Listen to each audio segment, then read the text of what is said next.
session on the challenges of sustainability, theology and ethics, theological and ethical perspectives, and we're delighted to represent the מעיין Center for Sustainability, Jewish Philosophy and Ethics at Bar-Ilan University, which is housed at the Department of Jewish Philosophy, and to present the research and works of our wonderful postdoctoral fellows who are all here, or nearly all here, and to hear the fruits of all of their work and thinking over the past year. So it's really a great joy.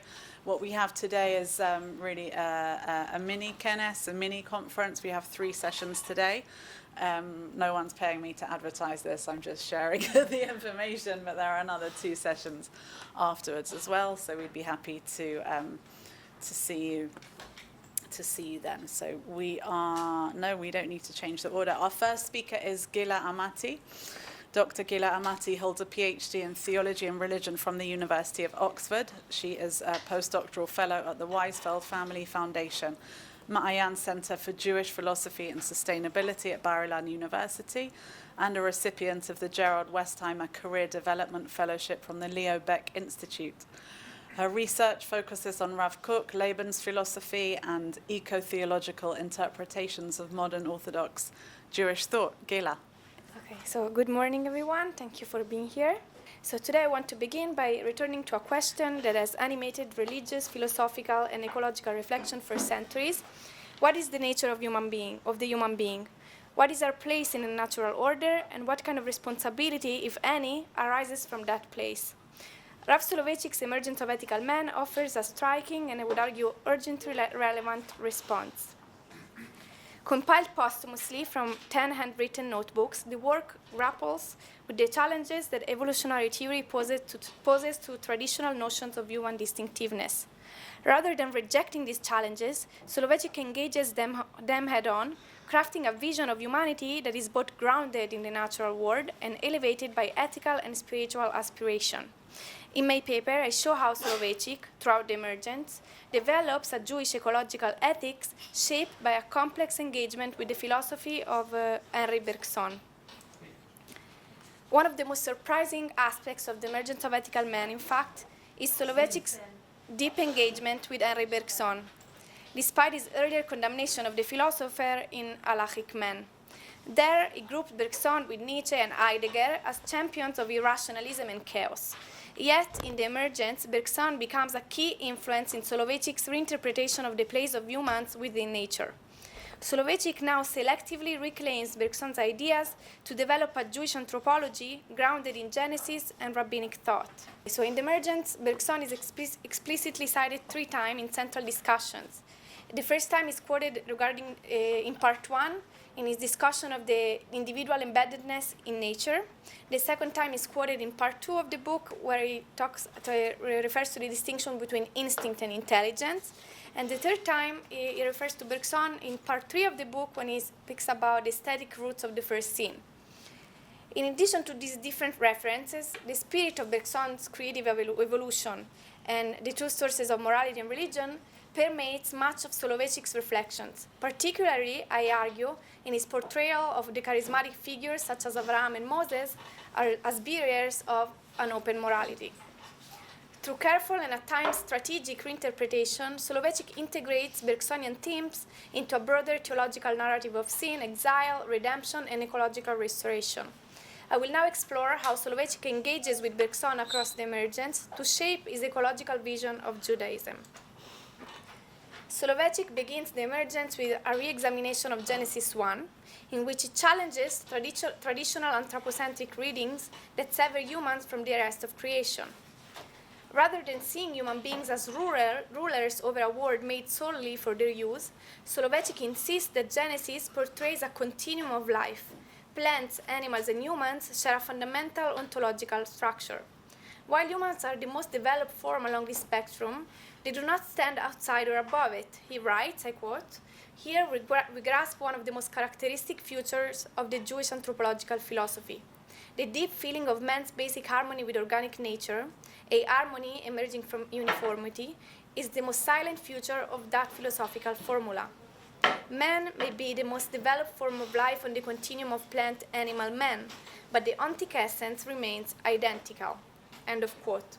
Moreover, Solovychik frequently and distinctively employs the expressions Mother Earth and Mother Nature.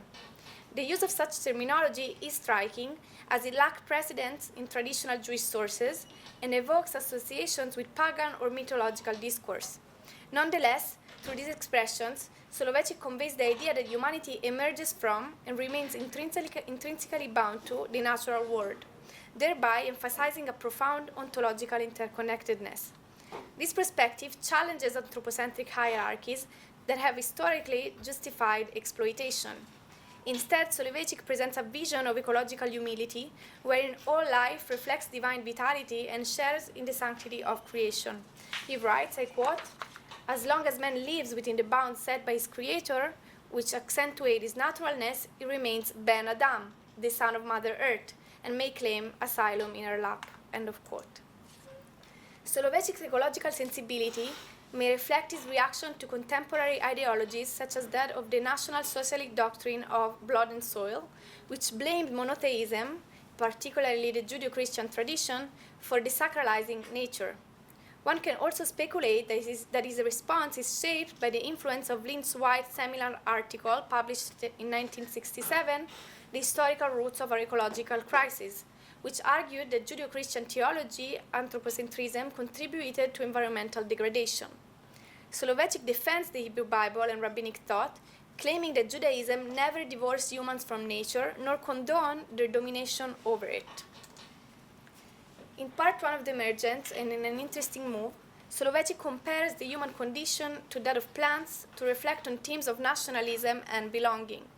He introduces the concept of within without parallelism, which asserts that all living organisms survive by maintaining a balance between their internal structure and the external environment, while inanimate objects either remain as isolated or fully merged with their environments. Living beings, including humans and plants, must continuously interact with their surroundings to maintain existence. Solovychik highlights plants' distinctive integration into their environment, asserting that humans, despite their ability for mobility and autonomy, share this fundamental rootedness. He further develops this perspective through his dialogue with Bergson, which is explicitly quoted in a significant footnote. Solovychik criticizes modern European rationalism, which he sees as fostering a sense of detachment from one's environment and fostering cosmopolitanism. He contrasts this modern estrangement with what we regard as the profound organic bond that once defined humanity's relationship with the natural world, emphasized by Bergson's philosophy. He elaborates, I quote, "In the last century, European intellectuals thought that one becomes more man in proportion as one dissociates himself from his fatherland. The ideal of cosmopolitanism implies detachment from fixed surroundings. On the contrary, the corporate state ideal places man within a certain segment of Mother Nature and apprises this as the highest virtue. With the return of certain philosophers to a rehabilitation of the primitive immediacy of naive knowledge, the contact between man and the world outside becomes more intimate." In brackets, he writes Bergson's Elan Vital, intuition, end of quote. In this passage, Solovychik draws explicitly on Bergsonian themes to construct his vision of humanity as intimately connected to nature and to a specific national landscape. However, his interpretation of Bergson as supporting a nationalist political philosophy marks a significant departure from Bergson's original thought. Indeed, in the two sources of morality and religion, Bergson emphasizes humanity's intuitive connection to nature as fostering universal rather than geographically limited solidarity. He illustrates that this universalism through the example of mystics, whose experience of deep connection with Elan Vital and the interconnectedness of existence transcends communal attachments. Therefore, while Solovychik draws on Bergsonian ideas to emphasize the tangible unity between humanity and nature, the political conclusions it derives, particularly his focus on rooted national identity, depart markedly from the universalist orientation of his philosophical source. Solovychik's second major thematic focus lies in the distinction between instinct and intelligence in nature, a dichotomy central to Bergson's creative evolution. Bergson is directly quoted by Solovychik in the second section of the Emergence to explain the difference between these two tendencies of nature. Instinct for Bergson is a deeply ingrained impulse, automatic, species-specific, and organically tied to a creature's material world. Intelligence, by contrast, liberates organisms from the confines of the present. It enables invention, tool-making, and abstraction. Importantly, Bergson argues that instinct and intelligence are not rigid categories, but tendencies that coexist and overlap in various ways. Solovychik adopts explicitly this Bergsonian framework to reflect on what distinguishes human beings from animals in the Bible and Jewish tradition. He acknowledges that biologically we differ little from animals. Biblical and rabbinic texts frequently draw parallels between humans and animals, and the halachic laws pertaining to mortally wounded animals apply equally to people. Yet, humans possess a capacity that Solovychik identifies as technical intelligence, the ability to project knowledge into the future, to manipulate nature through tools, and to innovate.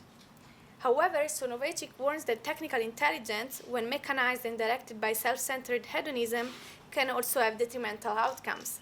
This insight foreshadows his later examination of the first scene, highlighting the potential misuse of humanity's distinguishing trait. I quote, "The instinctive drive directed by mechanized associative memory and technical intelligence may turn into a fiend of human and animal life." End of quote. Therefore, while intelligence elevates humanity above instinctual existence, it also risks fostering egocentric behaviors detrimental to community and ecological welfare. Importantly, Solovychik does not regard human intelligence as a supernatural gift imposed upon an otherwise animalistic being, and criticizes the Augustinian notion that posits a fundamental and unbridgeable chasm between humanity and other creatures. Instead, he understands intelligence as a biologically evolved potential. Like higher animals, humans exhibit capacities for trial and error learning, associative memory, and rudimentary tool use, but to a far greater extent. He writes, I quote, "There is nothing mystical about this," he asserts. "It simply reflects the human capacity to confront nature as extraneous, distinct, and separate." End of quote. This act, what he calls a cognitive gesture, marks the emergence of gnosis, of thoughtful perception, which enables ethical reflection and moral choice. In this, Solovychik closely aligns with Bergson, who similarly views instinct and intelligence not as strictly opposed faculties, but as tendencies that exist in varying degrees in both animals and humans. This dual recognition, acknowledging biological continuity with animals while affirming a heightened intellectual capacity for humans, form the basis of Solovychik's eco-friendly perspective and anthropology. He insists that humans remain part of the natural order, not above or outside it, even as they exercise greater cognitive and ethical agency. Consequently, he interprets human dominion as stewardship rooted in moral responsibility towards what it is similar to us. Solovychik employs the Bergsonian distinction between instinct and intelligence to illuminate the biblical narrative. He contrasts Vayevarech, he blessed, used for animals, with Vayomer, he said, used for humans in Genesis 1:22 and 1:28, respectively.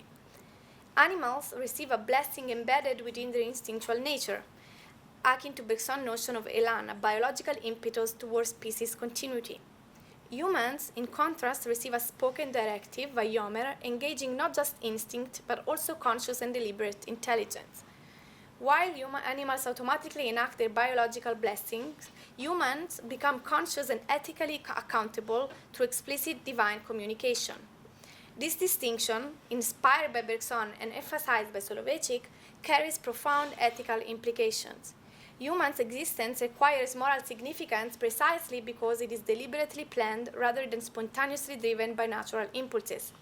To live intelligently means harmonizing one's biological impulses and ethical motivations. Part 3 of the Emergence finds the roots of the first scene in aesthetic seduction. Drawing on and quoting directly Bergson's Time and Free Will, Solovychik argues that the first scene was not a moral transgression in the traditional sense, but an aesthetic revolt.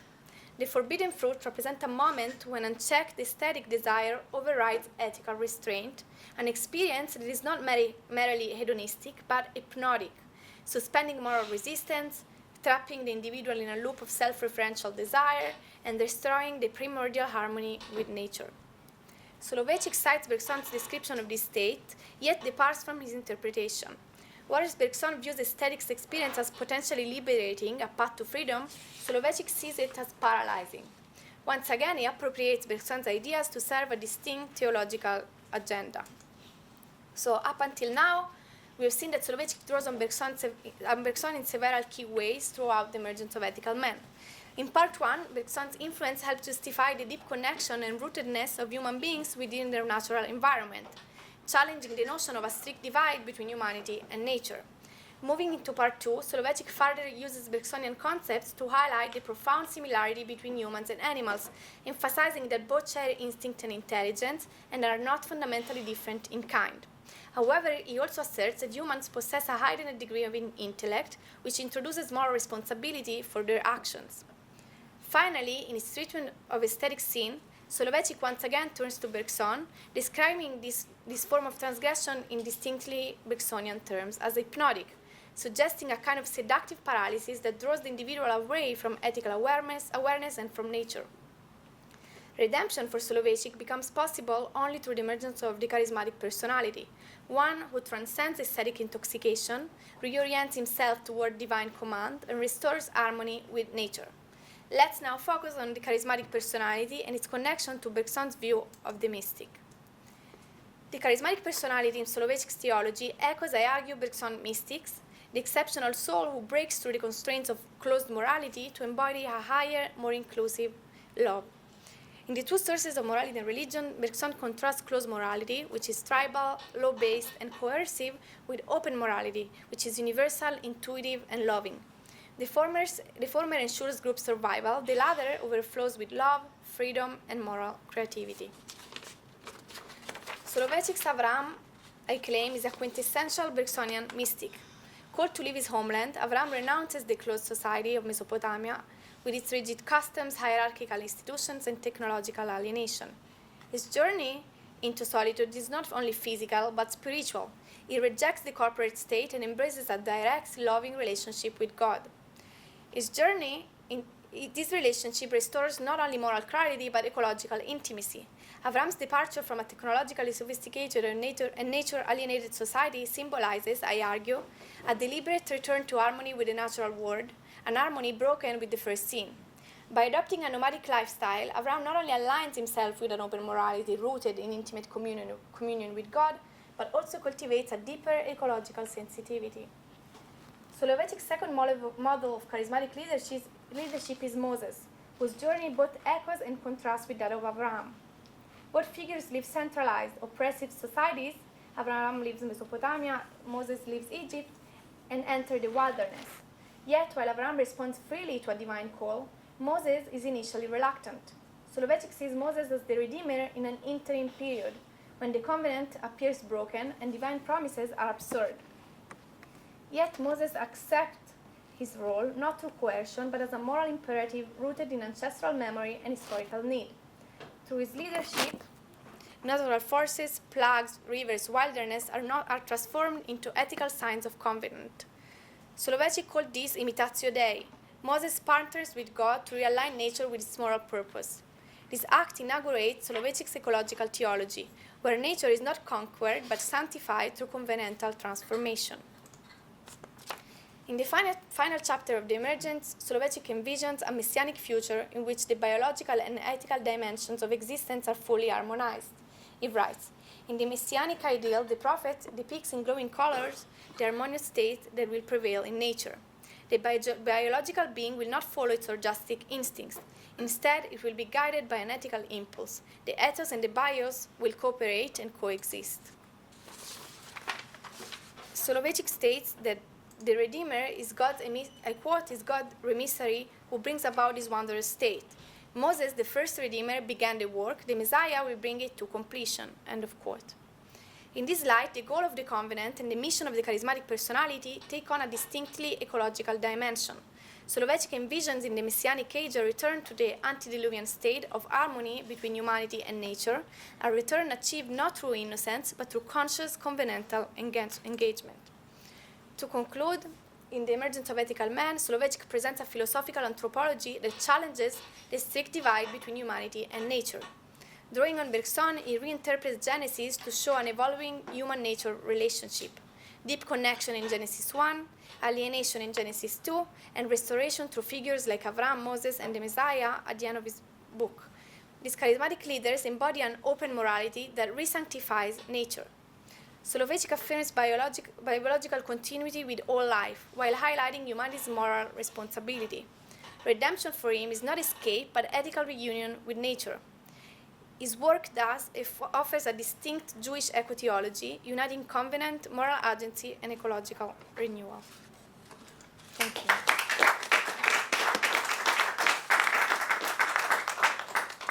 Thank you, Gira. Yes. Hello.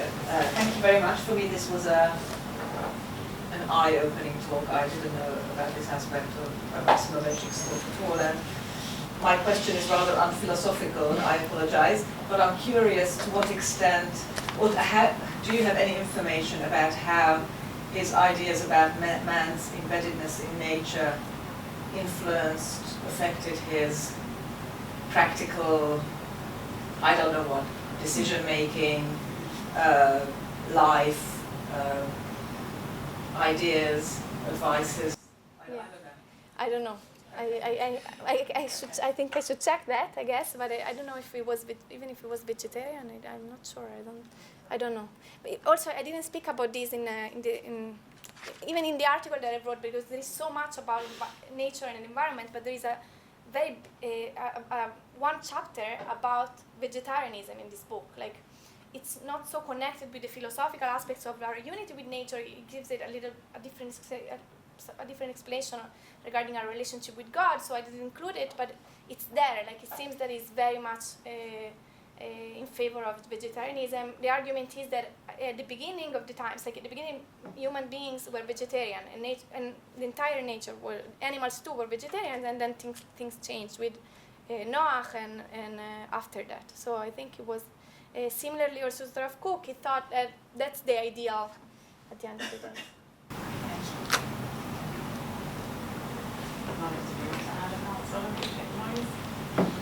Or maybe you know. No, I mean, all I was going to answer is that I think that, Rav Solovyeychik is the philosopher that brings modern life and Jewish life together. I think this is an amazing example of that. I don't know that, you want to say like, oh, he got involved in environmental protectionism or animal rights. And it's not that. He's really the basis for other people to take these kinds of ideas forward. That's the only thing. When I'm thinking about all that I've read of Solovyeychik, this is just another piece of the philosophical puzzle block, making Judaism relevant to modern life. To modern, yes. I've done a little bit of research on something of Hirsch's view on creation and nature, and I see a lot of comparisons or analogies between Solovyeychik, what he said so beautifully, and Hirsch. But just to take one example, for Hirsch, human history is basically one teleology to getting back to paradise, to Gan Eden. And taking from there, did you do any comparisons to Hirsch or other Orthodox and unorthodox thinkers? I didn't, but that's the plan. Like, my project is about writing about different perspective in modern Orthodox Judaism towards nature. There is I think a doctorate about Rav Hirsch and nature and its relationship to nature. I wrote it. Ah, it's you. Okay. Okay, so you can tell you much more about this. So a lot of work has been done about Rav Hirsch and the nature and his relationship to the environment, but that's the idea, to show how different figures in modern Orthodox Judaism, have something to say about nature. I want to work on Rav Kook and Rav Shagal at some point. Yeah. Just make a general comment. When I'm a rabbi primarily in the United States. I live here. I made Aliyah. But when I taught this text in synagogues in the United States, in Orthodox synagogues, I presented it as the capstone, shall we say, of a long history of Jewish thought which preceded it, from which it differs very radically. He himself in the book emphasizes that he's breaking with the entire medieval tradition, both of Jewish thought as well as Christian thought, and that's very evident if you put the rest of Jewish thinkers before him, next to him, which is the way I typically structure this. I mention it because the overwhelming majority of the people who are the audience of Rav Soloveitchik's thought are actually Orthodox Jews who are his disciples and where he's most influential, I would assume. And in general, when I've spoken about this, people nod their heads and they have no idea what in the world I'm talking about. It's a challenge to translate very rich material like this so that people actually understand it and know how to turn it into something practical. Just like he didn't do that halakha l'maaseh, shall we say, so too it's very difficult to transmit the idea of an ontic unity to ordinary Jews who are living their lives. So it's challenging, but it is incredibly rich material that I love teaching, and I'm thrilled that you're working on it. And I look forward to reading this paper and all the rest of whatever else you produce. Thank you. When you say that you teach this, do you teach it also from this angle of the relationship with nature, or? Totally. Yeah. The shiur that I have presented, which I'll write up one day, presents 6 different models of the relationship between man, nature, and God in Jewish thought. The default position in the Middle Ages, let's say, of Ramban and others, who view the kivshuha as overwhelming, or Sajika-on, just total, complete domination. And by the time you get to a view like this, v'nafochu, it's completely reversed in a partnership idea, an ontic unity idea, very, very different. And but most of the Orthodox world is still in the Middle Ages. Yeah. Yeah. I have a question. Okay. How far, Soloveitchik is often termed as an existentialist who's following, as you said, from Nietzsche, Kierkegaard. How far is that a crucial element of what he does in relation to ecology? That's what I guess that's what I'm trying to show here. In the halachic man it's much of a rationalist. He's against all of this kind of existential philosophy, which gives more room to the rational, to the intuition, to our connection with things. With things around us, so he's much more against these aspects, and in the emergency comes back is much more existential.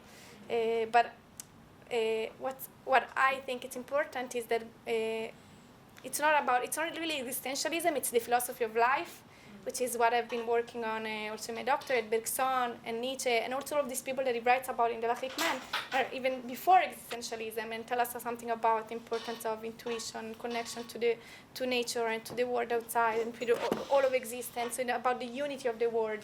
And this aspect is very important in emergence. And these philosophers, especially Bergson, are very, very important in this book. Thank you so much, Gira.